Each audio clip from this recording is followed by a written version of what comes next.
अच्छा स्टूडेंट्स, आज का जो सेशन है इसमें हम ग्रामर का जो टॉपिक है उसको आगे लेके चलते हैं। और आज का जो हमारा ग्रामर का टॉपिक है वो है द यूज ऑफ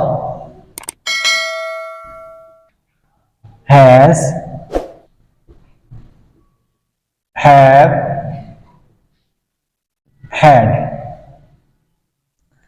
अब बहुत सारी चीजें जो हैं वो हमारी मलकियत में होती हैं जिसे हम पोजेशन कहते हैं। ठीक है, अब अपने पोजेशन को शो करने के लिए हमें उनके लिए वर्ड्स भी चाहिए। तो प्रेजेंट टेंस में जो अपना पोजेशन है उसको शो करने के लिए हमारे पास दो वर्ड्स हैं, एक क्या है हैज है और दूसरा क्या है हैव है। इसी तरह जो पास्ट टेंस है उसमें पोजेशन शो करने के लिए हमारे पास कौन सा वर्ड है, हैड का है। यहां पर हमारा फर्स्ट पॉइंट है अगर प्रेजेंट टेंस में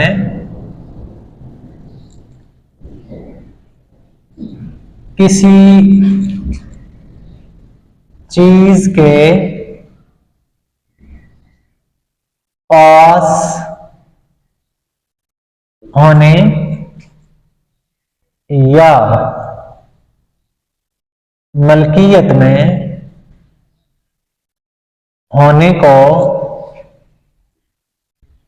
जाहिर करना हो तो।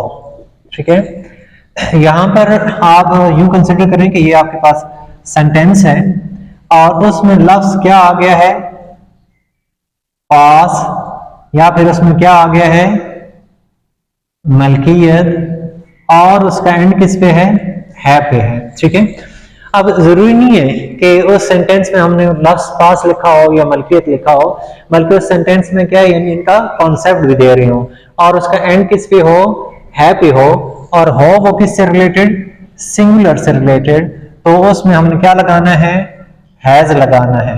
ठीक है, वो आपकी मलकियत शो करेगा। इस तरह आपके पास यहाँ पर कंसिडर करें कि यहाँ पर आपके पास सेंटेंस है, उसमें लफ्ज क्या आ जाता है पास आ जाता है, या उसमें मलकियत आ जाता है, या उनका कॉन्सेप्ट आ जाता है, और वहां उसका एंड जो है वो किस पे हो हैम पे हो, और हो वो किससे रिलेटेड आई यू या प्लूरल से रिलेटेड हो, तो वहां हम क्या लगाएंगे हैव लगाएंगे। ठीक है, हैज जो वो है के लिए और हैव जो वो हैं के लिए। साथ मजीद आपने सेंटेंस का कॉन्सेप्ट भी देखने हैं, चाहे वो सिंगुलर का कॉन्सेप्ट दे रहा है या प्लूरल का कॉन्सेप्ट दे रहा है, उस चीज को भी आपने मद्देनजर रखना है। अब यहां पर हमारे पास एग्जांपल है उसके पास एक नई किताब है। अब देख ली इसमें लफ्ज हमने क्या लगाया है पास है, और एंड पे क्या आया हुआ है आया हुआ है। ठीक है, और उसके यानी ये किसको एड्रेस कर रहे हैं सिंगुलर को कर रहे हैं। ठीक है, और बुक जो वो भी एक है और बंदा जो है वो भी एक ही है जिसके पास है, तो ये सिंगुलर का कॉन्सेप्ट देता है, तो क्या हो जाएगा he has a new book.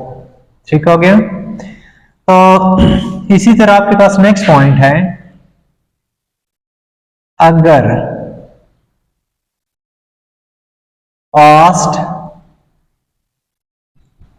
Tense में किसी चीज के पास होने या मलकियत में होने को जाहिर करना हो तो। यहां पर फॉर एग्जांपल एक आपके पास कोई सेंटेंस है, बीच में लफ्ज क्या आ जाए पास, या फिर क्या आ जाए मलकियत, या इन दोनों का कॉन्सेप्ट आ जाए, और उसका जो एंड है सेंटेंस का वो था पे हो थी पे हो या थे पे हो, इन सब के लिए हमने क्या लगाना होता है, हैड लगाना होता है।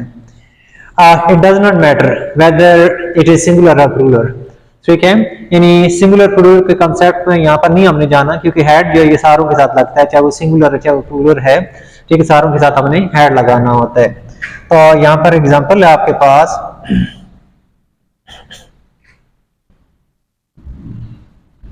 लड़के के पास खाने के लिए कुछ भी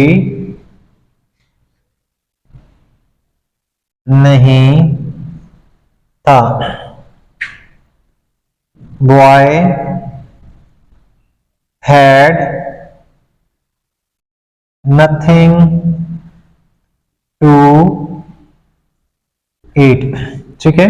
अब देख लें, ये लड़के को हम एड्रेस करें, सिंगल है और पास का लफ्ज भी आया है और था भी आया है, ठीक है। तो यानी सिंगुलर और प्लूरल और सारों के साथ हमने क्या लगाना है, हैड लगाने हैं। तो इसी तरह जब आपने इनको नेगेटिव बनाना होगा तो आपने क्या करना होगा, ये जो हैज है, हैव है, हैड है, इनके बाद क्या लगा सकते हैं अकॉर्डिंग टू सिचुएशन, कभी कभार नो भी आ सकता है और नॉट भी आ सकता है, ठीक है। अकॉर्डिंग टू सिचुएशन जो आपने लगा देने हैं नो या नॉट, जो है जब आपने नेगेटिव बनाना होगा। और जब इंट्रोगेटिव बनाना होगा नंबर 4 पॉइंट पे, ठीक है, क्या बीच में लफ्ज पास या मलकियत आए और उसका एंड जो है वो किस पे हो, है पे हो, तो ऐसे जुमलों के शुरू में हमने क्या लगाना है, हैज लगाना है, ठीक है। यानी क्या, और बीच में लफ्ज पास या मलकियत का लफ्ज आ जाए या इनका कॉन्सेप्ट आ जाए और उसका एंड किस पे हो, है पे, और हो वो सिंगुलर से रिलेटेड, तो उसके शुरू में हम क्या लगा देंगे, हैज लगा देंगे। इसी तरह यानी लफ्ज यहाँ पर क्या आए, बीच में लफ्ज पास या इसका मलकियत का कॉन्सेप्ट आए और एंड उसके किस पे हो, हैं पे हो, तो उसके शुरू में हम क्या लगा देंगे, हैव लगा देंगे, ठीक है। ये सेंटेंस जो वो आई यू या प्लूरल से रिलेटेड होगा या उनका कॉन्सेप्ट दे तो उसके शुरू में हम क्या लगा देंगे, हैव लगा देंगे। और इसी तरह यानी क्या आए शुरू में और बीच में लफ्ज पास या मलकियत आए, इनका कॉन्सेप्ट आए और उसके इख्तिताम किस पे हो, था पे हो, थी पे हो या थे पे हो, तो सारों के शुरू में हमने क्या लगाना है, हमने हैड लगा देने, ठीक है। यानी क्या से जुमला शुरू होगा, बीच में लफ्ज जो है पास जो मलकियत आए या उनका कॉन्सेप्ट आए और एंड उसका था, थी, थे, ठीक है, सारों के लिए हम क्या लगाएंगे, हैड लगाएंगे। तो इनको भी हमने एज ए मेन वर्ब पढ़ा है, एज हैव को, ठीक है। और एक्चुअल वर्ड क्या है आपके पास, हैज है या हैव है।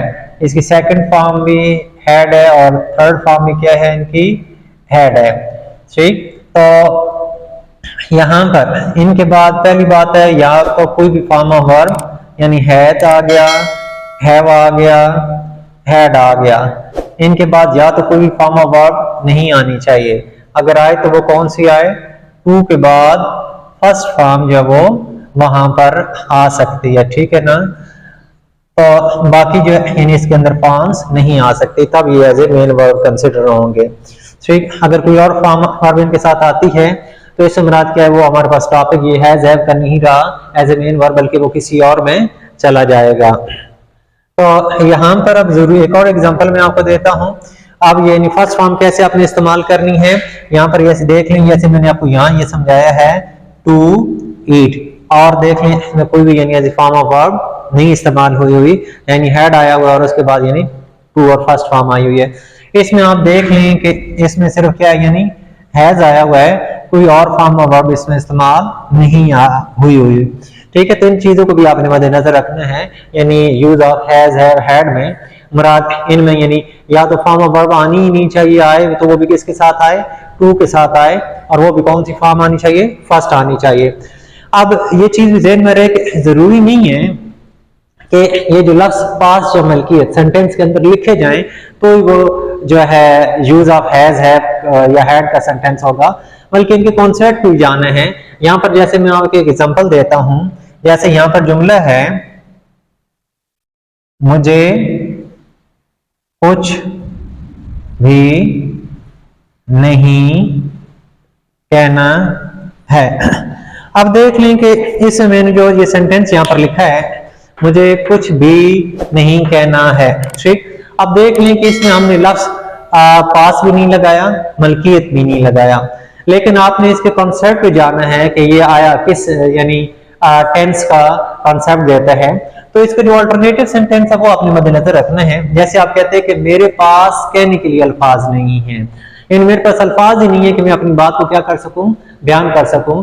तो डायरेक्टली यानी पोजेशन यहाँ पर शो कई दफा नहीं होता, इनडायरेक्टली हमने खुद उसको कंसिडर करना होता है कि वो किस चीज का कॉन्सेप्ट दे रहा है। जैसे मुझे कुछ भी नहीं कहना है, इससे मुराद क्या है कि मेरे पास अल्फाज ही नहीं है कि जिनकी मदद से मैं अपने ख्यालात का क्या कर सकूं, इजहार कर सकूं। तो इस किस्म के जो जुमले हैं वो भी कंसेप्चुअल होते हैं और वो भी किससे रिलेटेड होते हैं, यूज ऑफ हैज हैव या हैड से रिलेटेड होते हैं। अकॉर्डिंग टू सिचुएशन वो आपने इन चीजों को भी देखना है।